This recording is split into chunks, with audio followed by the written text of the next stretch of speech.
Hello, listeners. This is Mary. I just wanted to jump in and give a quick little preface to this episode. This episode was actually recorded back in January. Yes, January.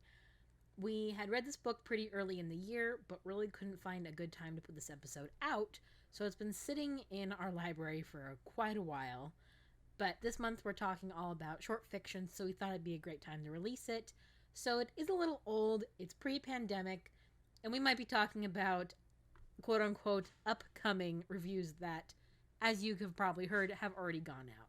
So if you haven't heard those, please go back and take a listen, and I hope you enjoy this episode.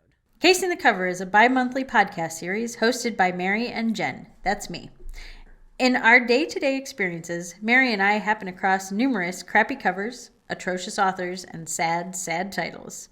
We spend a healthy amount of time decoding how cover designs can be humorously contrary to the story within, or used to lure readers based on demographic or current trends. Should you judge a book by the cover? Join Mary and Jenn on the case to find out.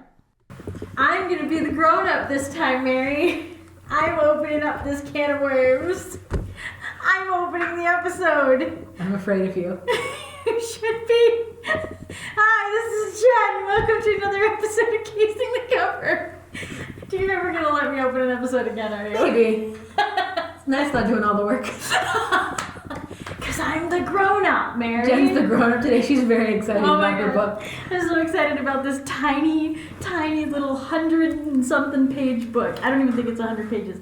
I lied. It is a 62-page book. Wow. I read it in an hour, but it is the best damn book I've read in a long time. There's my intro to this. So just to clarify, this is Casing the Cover. This is a podcast. She's never going to let me open that show again. I think you said all that. Today, Jenn has found a book she's very excited about. Oh, I'm so excited about this book. So tell me about the book, Jenn. Okay. I know you're waiting to talk about this book. We won't do any formalities. We're both fine. We're both great. We're both happy. Yes. Talk about the book. Oh my god. We're both grown-ups. So the name of the book is The Grownup, and it's by Gillian Flynn. So before I do more, do we know who Gillian Flynn is? Gillian Flynn wrote Gone Girl, yes? Yes. Have not read Gone Girl. Okay. Seen the movie. Movie's very good. Okay.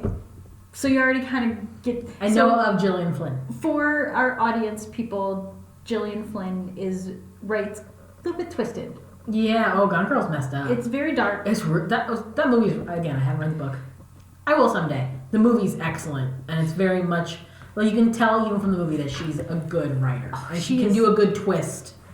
God, I gotta tell you, as a writer, I'm not... She's so good, I'm not even jealous. Wow. Like, she's just... I could not put this book down. So, like, an actual popular writer right now that isn't completely overflated and overrated? I don't think she's overrated. I think she's probably underrated, if anything. She's that good. Didn't she write something else recently that's gotten a lot of acclaim? Shards. Okay. Something... I'm not saying that right, but No. it got turned into a TV movie. Oh, Sharp Objects. Sharp Objects. That's what I'm here for. Yes. Sharp Objects, which I also have not seen that yet. But So, I hear that's good. I mean... At least the first season, because the second season is off book, and we all know how that goes. I want to say she's a little bit like Dean Koontz. Okay. In her style. But she doesn't write, like, horror or anything like that. No, but they're, like, twisted. They're twisted. They're kind of suspense, right? Yeah. Okay. They're dark. So, like, you know this one's going to be dark. And... So I'm also going to say that I read the ebook version because I'm much better if it's going to be a short book. I'm going to read an ebook version. Flip through it in 2 minutes. Yeah, flip through it, get it done. My lunch hour, we're done. At the end of the ebook, it says that she wrote this because George R.R. Martin asked her to write a story for him. Wow. If that gives you any indication of what. His brain's not messed up. Oh my gosh, I want to be in on that mental orgy. So. Gotta go to the right parties, Jenn. I know. I've hung out with, like, I haven't hung out with her, but I've hung around with Mr. Martin. Like, Mr. Martin, sir, can you please introduce me to Gillian Flynn? I know, right? Oh God. Oh my God. So, okay, so we gotta go by the cover. Like Yes. Tell me about the cover. Okay, so the cover is actually kind of looks to me like a bad 80s cover. It kind of does. It looks like a 80s horror movie. It does, because it's like it's Goosebumps font. Yes. Yes. It's like piss green. Like it's the weirdest green. And it's kind of got this Eye of God thing going on, but inside that is this spooky little haunted house that looks like a kind of skeleton. looks like a skeleton. Like there's like 4 different graphic imagery kind of, not graphic like dead bodies, but like Layers. Yeah, layers of like, what's the word I'm looking for? Spooky. Like Twisted. modern kind of like art thing going on. Yeah. I know nothing about art. So the back is that yellow green, the whole back, with white lettering, and it says, "Do you like ghost stories?" That's all this says on the cover. Wow. And I gotta tell you, like, you look at this thing and you're like, I need it. With the little rays coming off the, okay, this is my brain noticing things. The little rays coming off the eyeball are metallic. Yes, they're very metallic. It catches the light. This whole thing is like the most. This is a cover meant to go, hey, read me. Right? It literally jumps off at you, which is good because this book is not much bigger than my phone. Right. It's literally the kind of book you can pick up and read. It's a teeny tiny little book. The inside, the end papers have got like, look at that. It's like It's Victorian. Sherlock-y. It's very Sherlock-y. What do you call that? Fleur de lis? No, it's not No, fleur-de-lis. it's the other one. It's the brocade. Damask. Damask. That's yes, the one. It's Damask. But this cover lies. It's not about like a spooky house. I'm actually afraid to say anything about this because anything I say is going to give it away. And That's I want not going people to fill a read it. 30-minute episode, Jen. Okay, this cover lies so much. Tell us So as much does the- as you can about this book without completely spoiling it, because I might read it now. Okay, Read the inside. I'm gonna read the inside. flap. Gillian Flynn's Edgar Award-winning homage to the classic ghost story. It's brilliant, and I'm gonna assume Edgar Award is I'm assuming for horror or something. for horror. Yeah. And this story is not just like beautifully written, but it is like Edgar Allan Poe would jump out of his grave to read this book. Wow. Like this is the You're style. giving her some praise here, man. I know. Well, I kind of ragged the last book pretty hard, so I You figured didn't even finish the last book. You put it down and read this. I did. I straight up did. But you know that I usually read like I read a digital book. Right. I read a physical book kind of in tandem of each other. And I'm always writing something at the same time. So like my head's got to be in this space. So I think I was in the right headspace for this book too. But, okay. So a canny young woman is struggling to survive by perpetrating various levels of mostly harmless fraud. On a rainy April morning, she is reading auras at Spiritual Palms when Susan Burke walks in. A keen observer of human behavior, our unnamed narrator immediately diagnoses beautiful, rich Susan as an unhappy woman eager to give her lovely life a drama injection. However, when the quote-unquote psychic visits the eerie Victorian home that has been the source of Susan's terror and grief, she realizes she may not have to pretend to believe in ghosts anymore. Miles, Susan's teenage stepson, doesn't help matters with his disturbing manner and grisly imagination. The three are soon locked in a chilling battle to discover where the evil truly lurks and what, if anything, can be done to escape it. Sounds creepy. Apparently this originally appeared in What Do You Do, which is a rogues anthology by George R. R. Martin. And she is just absolutely brilliant. Absolutely brilliant. And Does the narrator not have a name the whole book? whole book, no name. That's very Right? Daphne du Maurier? Is that her name? Yeah. Or Rebecca. Yeah, it is. Now- This is not that. No. Let me ask you a question. Is it kind of a take on a certain kind of ghost story, or is it like the kind of book that doesn't think it's a ghost story Oh until my gosh. it is? I'm going to say it doesn't think it's a ghost story. Okay. Which is what Until this it title is. suggests. Is that it doesn't, it's, the grown-up sounds like, the scary part is that they have to pay taxes. Oh my gosh, it's the title. Jen wants so badly to talk about this book and not spoil it at I the know, same time. because I don't want. This is the first book I've really felt this way about, isn't it? Right? It's like the first book we haven't spoiled on this podcast. And it's hard to tell anything about it without spoiling it because there's only 60 pages. It is. Okay, so here's what I'm going to do. I'm going to tell our audiences right now. Here is our giant pause for spoilers. Are you going to spoil it to me? I'm not going to read it? It will. I don't care. Too bad. You want a show. This is how you're going to get a show. Okay, so we're going to pause. And here's the place where you can turn this off, go read this. It's only going to take you an hour. Yeah. And then come back and listen. And then you can tell me if I'm totally off my rocker. And then I'm going to blow the doors and spoil this like crazy. Okay, 3, 2, 1. Okay, and here I go. Is she the ghost? It's not a ghost story. What? It's not a ghost story at all. Okay, also, I'm going to read you the opening line to this, which is even more going to make you want to read this So book. she just lied on the back cover. This entire thing is a lie. Oh my god, it's so good. Okay, so the first line. I didn't stop giving hand jobs because I wasn't good at it. I stopped giving hand jobs because I was the best at it. Is this a sex book, Jen? This is not a sex book. This is not a ghost story.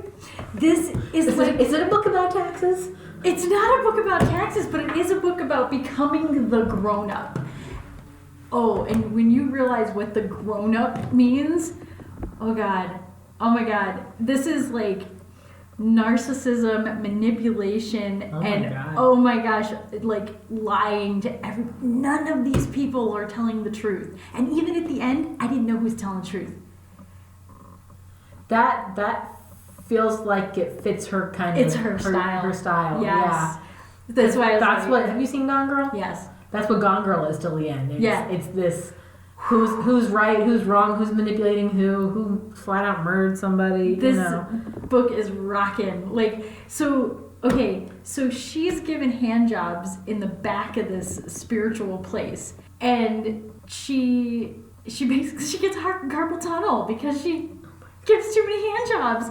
So now she has to pretend to be a psychic. Mary's lost it already. What a weird plot point. This is the major plot point to this whole book. So, I won't give 100% of it away, but like, most of it I'm giving away right now.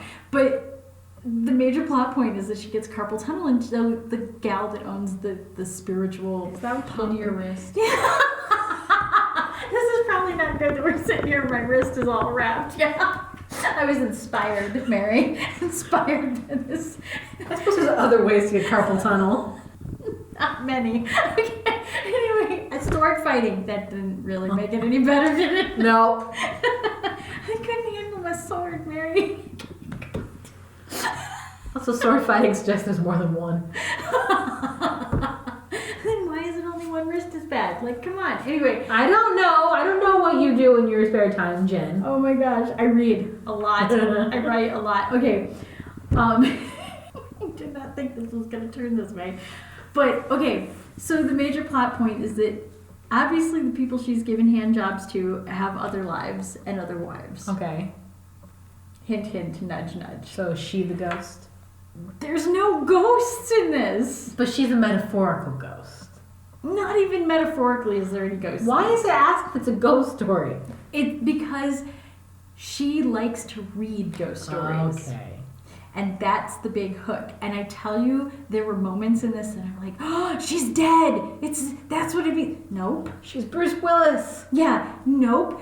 Oh, the house really is already haunted and everybody else in the house is dead. Nope. Is she crazy?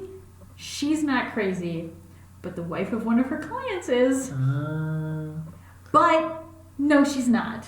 Oh, for crap's sake. I need to read this book because I don't get The it. son is crazy, but maybe he's not. But maybe he's just trying to get away from his crazy stepmother. So he needs a grown-up. It's just so fucking twisted. Like, I told you all this and you still want to read the book. I need to read this book, and then next time we come back, you know what? Maybe here's what we'll do. We're 13 minutes into this episode. Are you going to read it too? We're going to pause this episode. And when I'll read this book, and we'll come back, and we'll Have your side of the story. we'll have a powwow. Oh my gosh, this book is so crazy. So if you haven't already given heed to our go read this, go read it now, Because now you're even more interested. and we'll talk about it. Oh my gosh. This book is insane. It Because really I is. need to know. I need to know, and I don't want you to spoil it for me. Because this is a book I could actually read. In like a minute. I know. I could probably read it tonight. I thought I was gonna read it on my lunch break, and I didn't. It got maybe like a minute into it. I got like a couple pages in, and I said, and then I woke up at 3 a.m. It's a good time. and I couldn't get back to sleep. Which may be the other reason why this book blows my mind is because my mind was half asleep. While you were sleeping. So I woke up at 3 a.m. and I read this book, and I still managed to get a couple hours of sleep after that. Because I read it, it only took me like till 4:30 in the morning to finish reading it. And done. Now I want to read it. We'll pause. That's what we'll do. We'll pause this episode. We'll All read right. it. We'll come back to it. All right. All right. Oh my god, it's the weirdest episode ever. Hello, we are back. And Mary is back. We're back. And she hasn't even given me the slightest amount of clue what she thought of this book. Yeah, I don't know what I thought of this book. That's why. Oh no! So here's the thing: is I don't like short stories, and I don't like novellas because everything moves too quickly.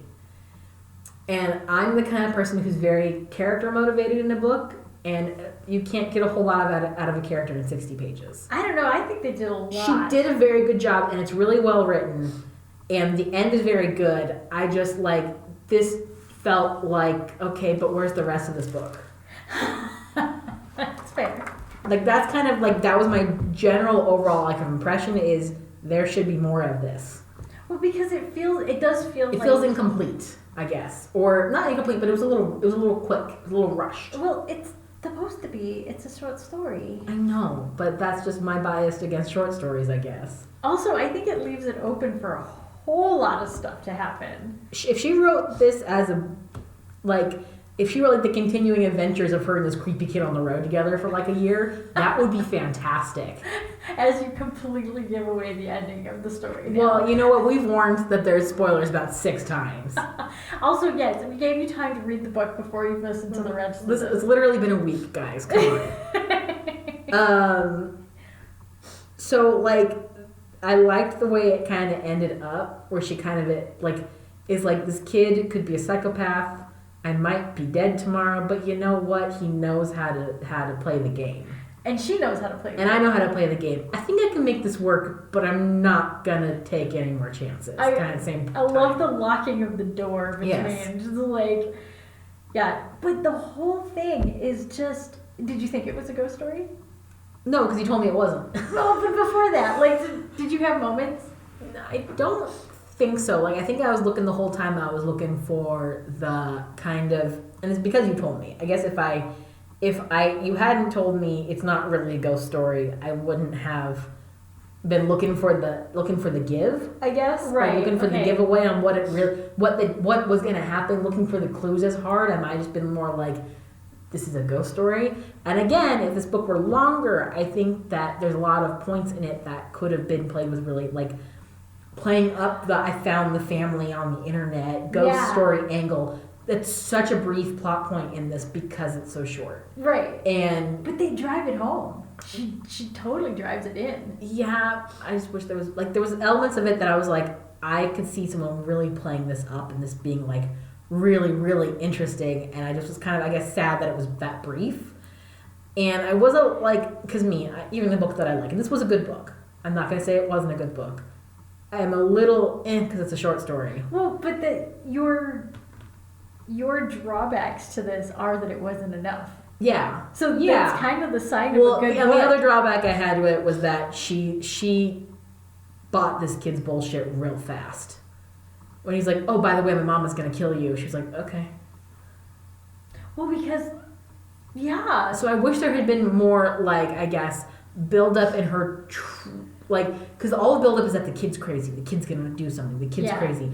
I wish there had been a little more teetering between the kid's crazy, but also the mom's kind of nuts. Because the mom kind of comes across as at her wit's end, really upset. She comes across the whole book as distraught, but not crazy. I don't know. To me, she was giving off that I'm falling off the deep end and gonna snap. Oh, see, we interpreted that too differently. Because when she was Like, she came in and she was anxious. Mm-hmm. And then the next time she sees her, she, like, looks like shit. And yet, she's, like, But in that a all panic. came off to me as like this woman is she's losing it because her kid is like out to get her and she's afraid. Like, I wish there'd been a little bit of teetering on the mom is just as insane as the kid is, because that my mom's gonna kill you would have been a little easier for me to buy if there had been a little bit more back and forth. That the mom's a little crazier and the kid's a little less crazy. Like, they're both crazy. Right? They Kind of makes you wonder what happened to the kid's dad. The actor. Well, he never shows up Well, except for no, the dad, that's his stepdad. I thought he was the dad, she's the step parent. The younger son is both of their kid, but I think it's her stepson. The crazy kid is her stepson. Okay, yeah, you're right. Yeah. You're right. Yeah, that's her stepson. And he's not really crazy, but maybe he is crazy. Or he's just a manipulator. He's Like, just I manipulative. liked that kind of play of, is he just manipulating or is he crazy? Yeah. But like I said, I wish there were kind of elements of the mom being crazy, or even elements of him going, you know, the way that she acts, it's not because she's upset, it's because she's crazy. Like, a little bit more of him, I guess, persuading, Pulling strings too. pulling strings a little bit more of that. But again, it's because it's very brief. If this had been a longer book, there might have been more of the teetering back and forth and them pulling the strings on each other, and kind of even more the scam angle with her, because she goes very quickly from I'm going to scam them to okay, I buy the bullshit. I don't know, again, it's just I wish there was more. That's my biggest complaint of this book, is I think Gillian Flynn is very good at that psychological manipulation angle. Brilliant. And this book is not enough of that. And see, okay, maybe that's where I miss out, because this is the first story by Gillian Flynn I've ever experienced. Right. Be that any media. No, that's not true. I watched the movie You've seen Gone Girl. Gone Girl. Yeah, I have to. But, I haven't read but any it of was her so stuff. long ago that like it kind of fell out of my mind, and that was the only other thing. So I don't know that that's her style, is to I like think kind of is. screw it with people's heads, which is great. Well, She's very good at She it. writes a lot of leads, I feel. I think I don't know much about Sharp Objects, but it kind of plays out to me. It's very similar from what I've seen, like the ads and stuff. It's that there's secrets and who's telling what and manipulating who, and that's what Gone Girl is very much. It's a story of a woman who's just manipulating the shit out of everything around her. But even in Gone Girl, like you saw how she was created, like where that came from. Her parents were crazy, and like Which she does in this book too, where it's kind of like, here's just this is where I come from, which was very good. I think maybe part of it too is that there's no chapters in this book. It's just one it's like, oh my gosh, I didn't even realize it's that. one continuous thing. There's no stopping point in this book. Well, you at don't all. have to. It's only like Well, I did, because I did. I was sitting in a break room somewhere, and there was other people around that were asking me questions. And so I did. I stopped halfway through, and then I finished it like a day or two later. But yeah, so there's no natural stopping point here. I guess so that you keep reading, which is a manipulative thing that authors do. that is. I didn't even realize. Well, but I read this on ebook. So even though we're presenting it with the book in hand, I read it on ebook, and I read it because I couldn't sleep. So you just kind of zip through the whole So thing. I zipped Yeah. through the whole thing. But yeah, there's no, because I'm very much I'm gonna read to the end of this chapter kind of a person, and there isn't one. It's just the end of the book. Which there's Daniel likes telling me about this all the time. Brandon Sanders is his favorite author. The last book he wrote for Robert Jordan, the Wheel of Time books, like the finale chapter is like 70 straight pages with no stop. He did not break it into chapters because he didn't want anyone to stop. You just so that you keep reading and keep reading and keep reading. This giant climax battle scene looks all like one solid block of book. Holy cow! Authors manipulate you guys. No, we don't. They do. No, so, we so don't. here's the thing about authors. If you haven't noticed this, they play tricks on you, like where they put chapter endings and if they put chapter endings and how they break up chapters and putting it. So they want you to keep reading that next chapter, even if it's in the middle of the night. Netflix also does this. Stop it, Mary! You're giving away my secrets. That's not okay. As far as the cover of this book, this cover means nothing. I don't know. It does have like it's got the psychic thing. It's got the spooky Yeah, I guess house, so. and it's got. To me, a 1980s Ghostbuster font. That Goosebumps print is something. That is like the exact It is Goosebumps print, Goosebumps. but without the goob on it. Yeah, it's Goosebumps or Ghostbusters. Yeah, which is spooky, and yeah, I don't know. I think it does really well. And it is the vomit yellow. Oh god, yeah, it's vomit yellow. Because he vomits in her purse, which is really gross, and I almost put the book down. Oh my gosh, there's so many things in this book that I'm like, okay. So there's a lot of squick warning. Much squick There's warning. an entire scene where this kid vomits in her purse, and she has to clean off all the stuff in her purse. And he vomits on her phone. I'm like, that got me out of all of it. I was like, just throw the purse away. It's fine. Throw the keys like in a bottle of bleach. It's fine. He puked on your phone. Your world is over. I was not okay with that. I was not okay with that. That's I was awesome. not okay. Yeah, I think that was a major plot point too, like peeking on things, because he like, I think that shows you just That's gross. how much he can manipulate. Is like, I can even vomit on cue. Oh, that's gross. It's Do kind of you think he actually vomited on cue? Probably. And Gone Girl, a chick like hits her own teeth out with a hammer. Like that doesn't seem like something she would. Yeah. Yeah, she's very like. You don't think it was It's like visceral. chicken soup? I don't know. I don't. It's gross. That Whatever. chicken It's soup. gross. That and when she stabs her hand on the floor, I'm like, Oh yeah. I'm not like I can't watch Die Hard because when he gets the glass in his feet, I just sit there and squirm. And so this like it got me a little bit. It made me squirm a little bit. But that's the point of this book. And in that small amount of time that she had you, She made me feel a lot of feelings. a lot of feelings. A lot of gross feelings. All the feelings. I don't know. I think it's brilliant. It's still brilliant. This is definitely a book that would make me want to read more Gillian Flynn. Yes. Because I want to see what she can actually do. And like I said, I've seen Gone Girl. I haven't read the book. Mm-hmm. But I want to see what she can do with, 200 and some, 300 and some pages. I mean, this book is what? It's a fraction of a full-length book. It's like 62 pages. And like your standard novel probably runs around 250 to 400 pages. And then, there's some writers that write the 800 Yeah, books. don't do that. But, even like for a standard novel, I mean, you're looking at, this is like, a sixth of the length. Well, but this brings up a good point, and I'm sure we'll talk about these. Maybe this is a good segue to a future episode. There is a trend right now to write these teeny tiny little There books. is. A lot of the big authors are doing it. Patterson. Patterson. Well, Patterson, if a new book genre is invented, Patterson will write it because he literally has something. We'll talk about Patterson. If we Soon. haven't already. We haven't. By the time this goes out, we might have already. Oh yeah, Um, that's right. We're kind of filming out of order. Anyway, there's our secrets. Yeah, there's another one too that's been doing a lot of those kind of little mini Who else? novella. I mean, there's a lot of authors who will do novellas in between a series. Yeah. A lot like sci-fi authors and stuff, kind of, if there's a gap of time between book 2 and 3 and they're writing something else, will release like a little like ebook that's 50 pages long of a scene in the between the two things. Yeah. Brandon Sanderson's done it. Dan Wells has done it. Stephanie Meyer did it back in the day. She had a little in between quill.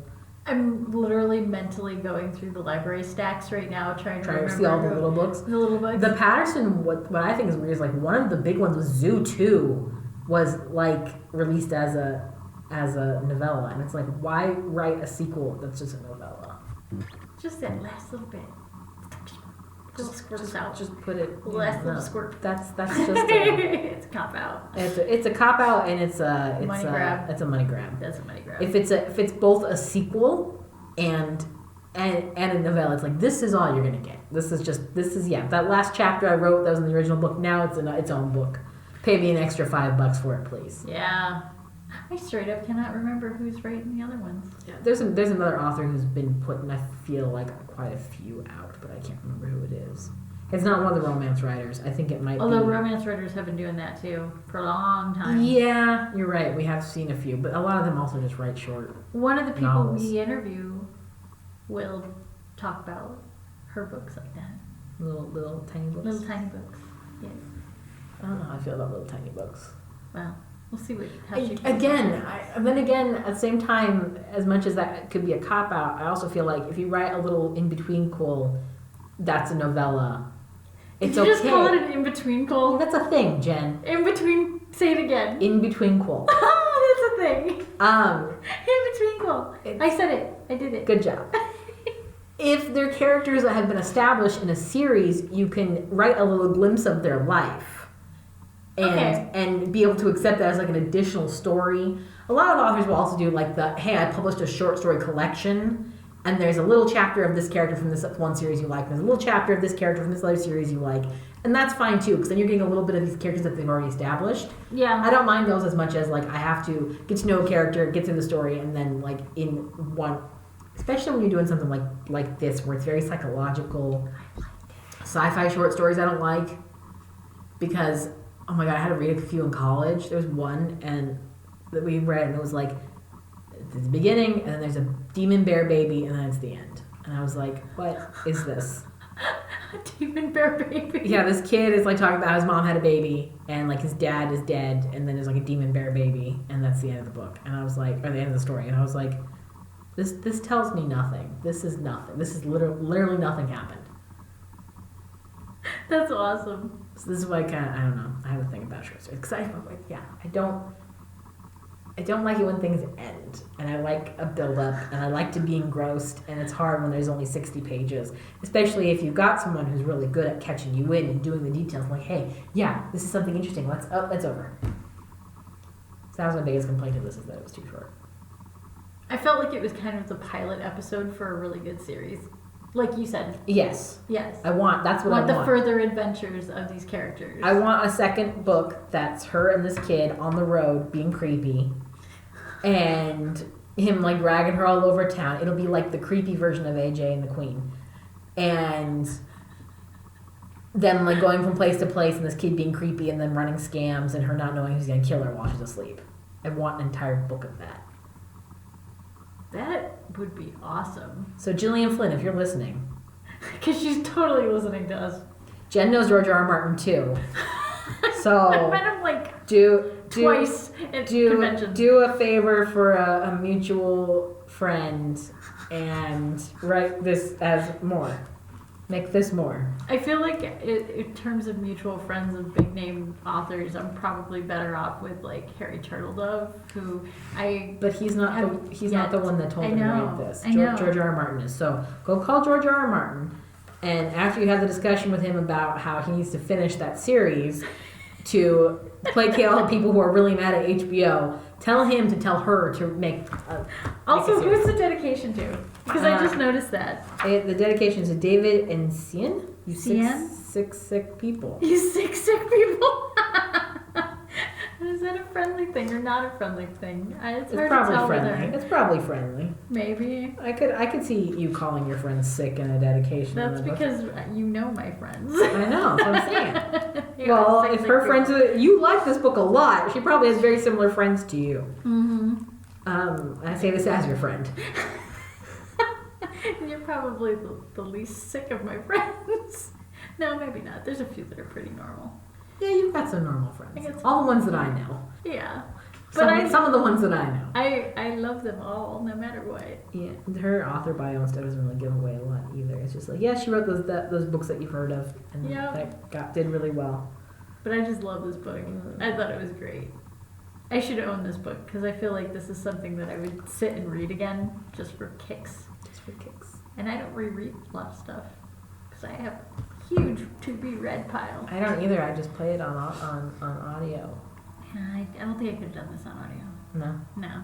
I don't think I can do a lot of books on audio. I listen to podcasts, but I don't do audiobooks. I don't know. I Different might have world. liked this as an audio. I don't know. Audio is a weird beast. With voices? Yeah. Well, here's the thing about audiobooks is if you've got a really good narrator, you can get into it, especially if it's a good book. If you have a decent book but a crappy narrator, you kind of hang on the edge like, If it's a really good book and it's a crappy narrator, you push through it because you want to hear the book. If it's both a crappy book and a crappy narrator, it becomes background noise so quickly. Oh my gosh. Yeah, I don't think I could do that. So it kind of depends. I've had all of those experiences. I tune out sometimes when I'm listening to some of these books. I'm like, oh no, what did Patterson just say? What? That's right, because you're doing the Patterson thing is all you. I can't read a Patterson book. Probably will never read another romance. Neither did I. Someone read a Patterson book to me. We've gone way off track. Yes, we have gone off the rails. What happens when you wait a week to finish the end of an episode? Yes. But it was still fun. This is a unique way of doing an episode, too. I kind of like this. Yeah, it won't happen again unless we get another short thing that we can both indulge in, because... I kind of like that we both indulge in Yeah. it, too. Well- Maybe we should both do Patterson books. Oh, God. Like, I'll do a little one. Maybe next time we find a short novel to read, we'll both read it and then talk about it at the same time, so that neither one of us is influenced by the other one's opinions of the book before they read it. Yes, Because that's fair. Yeah, I think my opinions were a little swayed because you were so, like, I'm the kind of person too where someone tells me something is really, really good, I automatically go in with low expectations. Wow. Because here's the thing, is if someone talks something up and I watch it and it's only okay, then I'm like, But if I go on, I'm like, this looks like crap, I usually enjoy something more. So, for example, I went and saw the Little Women movie and I was like, I really like the 94 version and this is not going to be that great, but it'll be fun to go, I guess. It was so freaking good. So, We'll go into those things when we talk about book covers that have been done to death. Yes. Yes. Yes. All right, so before we go too far off the rails, Yes. and We're done. before we realize that maybe we talked about things that we already talked about or didn't talk about yet, it happens. All right. It happens. This has been another amazing episode of Casing the Cover. It doesn't feel like it has. But I guess so. I think more than 50% of it has been an amazing episode. So this is a book we recommend. We're done spoiling it now. Yeah, definitely, I'd say read it. Yes. Yeah. And if you didn't read it before we spoiled it, you had your chance. I did 1, 2, 3 pause. You Like had 4 time. times. Yes. And it doesn't take more than an hour to read this book. Nope. So unless somebody's bugging you in the break room. Go to your local library if they don't have it in print, which I don't know when it went into print, but it is available in ebook. Yes, really it's available easily. in ebook and it is available in print. And Most it's a fun little book. novellas are, and since we both like this, I don't feel the need to recommend anything else. No, I think we're I think good. that's what we should start doing. Start recommending something we like if we read something that was crap. Well, you do that sometimes. Well, I meant like more consistently. Okay. We're nothing if not at all consistent. No. That's what makes us exciting. Uh-huh. Our inconsistency and surprises. All right. Goodbye. Goodbye. Thank you so much for cracking another case with Mary and Jen. To learn more about Casing the Cover, follow us on Facebook and Twitter at Casing the Cover. To contact us or suggest a book, email casingthecoverpod@gmail.com. New episodes of Casing the Cover released the second and fourth Tuesday on YouTube, Apple Podcasts, Spotify, and Stitcher.